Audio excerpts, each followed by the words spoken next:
Salut tout le monde, c'est Raito, on se retrouve pour la review du chapitre 347 de Black Clover.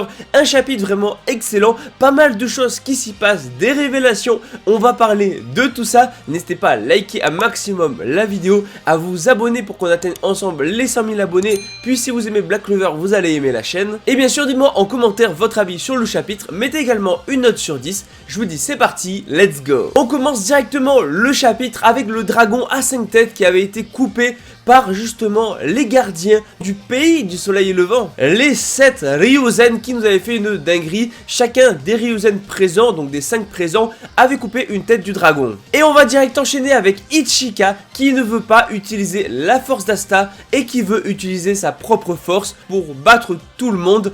Elle ne veut pas compter sur Asta, le disciple de Yami. Elle ne supporte pas Yami de base parce qu'elle lui en veut pour ce qu'il a fait, mais on verra que finalement ce n'est pas lui le responsable.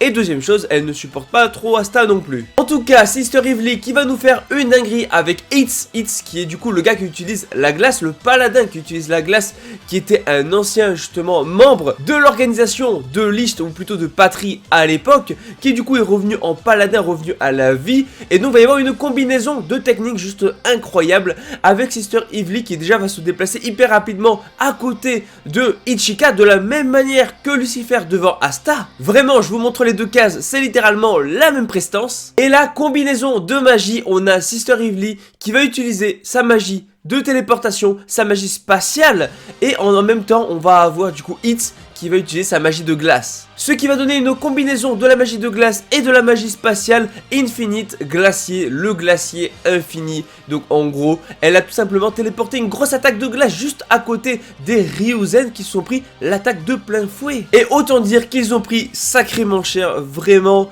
Voilà, ils ont pris un sacré coup. Et autant le dire, Hitz, l'ancien méchant était pas badass du tout. Autant en paladin, faut l'avouer, il a tellement mais tellement plus de charisme. Que ce soit en termes de puissance, il a clairement glow up, hein, il était pas si fort que ça, il a affronté Asta, Magna et Noël au début du manga.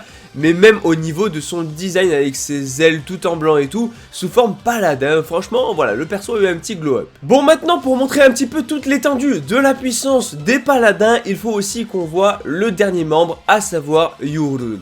Et oui, parce que du coup, on a vu Hitz avec sa magie de glace, on a vu Sister avec sa magie spatiale. Maintenant, je rappelle qu'il a une magie une magie bestiale, donc c'est vraiment super intéressant. Alors plutôt Beast Magic, donc magie bête, des bêtes, donc franchement hyper intéressant. Déjà le perso a un chara design assez atypique finalement, et j'aime bien vraiment son design, voilà, je le trouve plutôt cool. Mais voilà, surtout on va voir enfin de quoi est capable sa magie, outre le fait qu'il a réussi à ramener le dragon à 5 têtes, mais surtout, là il va nous montrer une autre technique, Bogeyman, et donc du coup, c'est simple, en gros, le démon va se transformer en la peur de la personne. Dans le cas de Kensukaku, par exemple, elle a peur des grenouilles. Oui, c'est tout bête comme phobie, mais une phobie est une phobie.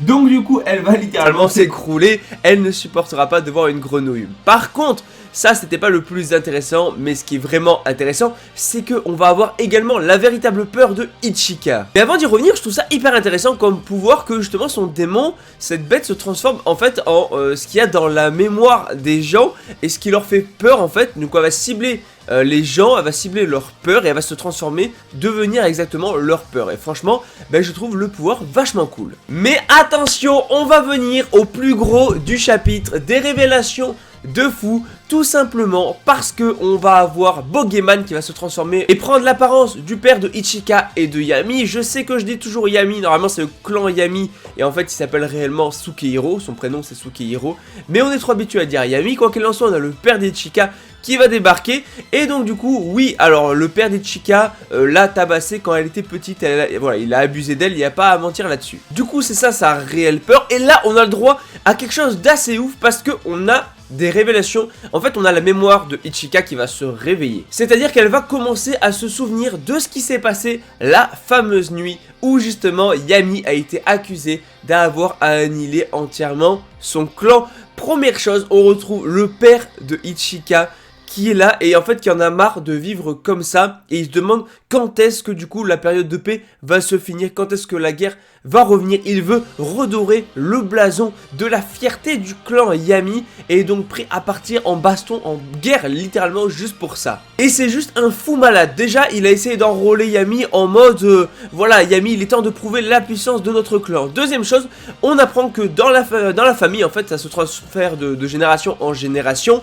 On a des pilules d'âmes de Oni, donc des Léonis c'est des démons, et donc du coup ces pilules là en gros te rendent beaucoup plus fort. Ça va littéralement libérer et exploser le Yoryoku qui est en toi, donc en gros la magie qui est en toi pour faire plus simple et pour raccourcir, parce que voilà dans cet endroit là on appelle ça le Yoryoku et non pas la magie, le mana, mais donc du coup ça fait littéralement exploser tes limites, tu deviens beaucoup plus fort, ça se transfère de génération en génération. Et ce malade, il l'a donné à Ichika. Ah oui, autre chose que j'ai pas précisé, mais ça ne fait pas que exploser du coup le Yoryoku latent, ça fait exploser la soif de sang. Et c'est bien là le problème, parce qu'il a forcé Ichika à manger cette pilule, et à partir de là, tout est parti en cacahuète. Oui, c'est à partir de là qu'en fait ça a commencé. Ichika avait juste un pouvoir monstrueux en l'attente. Voilà, il n'attendait que d'être libéré. Et le truc, c'est que ce malade a réveillé une Ichika avec une soif de sang monstrueuse. C'est Ichika qui a réellement annihilé le clan Yami et non pas Sukehiro. Et là c'est énorme parce qu'on voit tout à travers les yeux de Ichika. J'aime beaucoup la manière dont Tabata nous a permis de découvrir les origines de ce passé en nous montrant ça à travers les yeux de Ichika qui est en train de tuer tout son clan. On voit Yami totalement pétrifié en sale état et tout, et surtout Yami qui justement a plein de gouttes de sueur, qui est franchement très mal barré. Et là on voit Ichika qui massacre littéralement tout le monde. C'est juste horrible à cause de cet enfoiré de père. Vraiment, le père de Yami et de Sukehiro et de Ichika est littéralement le père le plus horrible, je crois, de tout Black Clover. Tout simplement parce que le gars, il a donné une pilule à sa fille en fait qui n'avait rien demandé. Et du coup à cause de ça elle a tué tout le monde, elle est responsable de la mort de tout le monde. C'est juste horrible. Et en fait c'est là où Ichika va se remettre en question, parce que Ichika jusqu'à maintenant, tout ce qu'elle avait fait, elle a haï en fait Yami, elle a haï Sukehiro d'avoir massacré son clan. Sauf qu'en fait elle se fourvoyait, ce n'était pas du tout la vérité. Yami, Sukehiro n'y était pour rien du tout. Et en fait ça remet en question toute sa soif de vengeance finalement. Comme si toute cette soif de vengeance n'avait jamais existé, était inutile, puisque Yami Sukehiro n'a jamais été responsable de ça. Et que c'est elle-même qui a détruit le clan. Alors je pense en vrai que Yami a sûrement fait croire que c'est lui qui avait anéanti le clan pour pas justement que Ichika soit au courant. C'est clairement ça. Yami a voulu endosser toute cette responsabilité, faire croire que c'était lui qui était à l'origine de ça, pour justement que Ichika ne se sente pas coupable, n'apprenne jamais la vérité. Malheureusement sa mémoire lui est revenue, mais franchement si Yami Sukehiro a vraiment endossé ce rôle, quitte à se faire haïr par la petite sœur qu'il aimait, franchement c'est un roi, c'est un goth Yami. En tout cas c'est pas fini, parce que non seulement on a ça de ce côté là, mais en plus de ça, même si les gardiens se relèvent mais sont blessés, les gardiens, les Ryuzen sont un peu frauduleux, parce que voilà, ils sont en train de perdre contre peut-être pas les paladins les plus puissants, ni même contre le dragon le plus puissant. Même si c'est vrai que ce dragon est considéré comme le dragon de la légende à 5 têtes, et donc seule la prêtresse a réussi à le vaincre. Enfin, elle n'a même pas réussi